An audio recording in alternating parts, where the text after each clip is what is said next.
and welcome to another Imanni Music Online lesson where we talk about making music mental health solutions. My name is Imanni. I write music for mental health awareness, and I am so glad to be talking with you today. Before we get started with today's awesome lesson, let's make sure that our bodies are ready.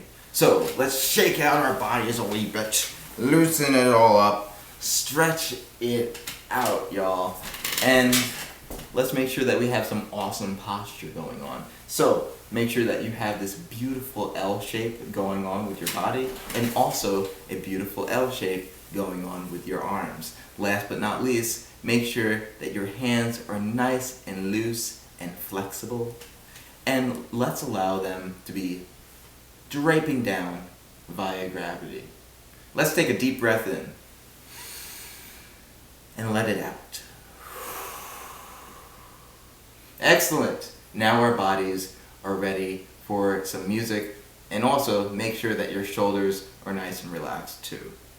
Before we get started, we gotta also make sure that our minds are in the right headspace for playing music. So here's a mental health quote from Matt Purcell. It's important to point out that mental health is more about wellness rather than sickness. It is so super duper duper true. It's about being well. It's about adding things to your life that allow you to feel happy, to feel peace, to feel whole, such as music and piano lessons. So I'm so glad that you decided to add piano lessons into your life. Trust me, you won't regret the magic and the beauty of piano in terms of your mental health growth.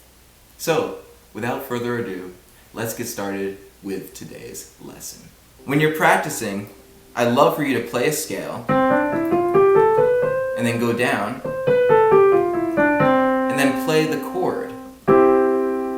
Remember the fingering of the chord as well. When you're playing a C major chord, your fingering is going to be using your first finger, which is your thumb, your middle finger, which is number 3, and your pinky, finger number 5. 1, 3, 5. Hey, did you notice that these are also the interval names? This is a unison, or a 1. This is a third, or a 3. And this is a 5, or a 5th.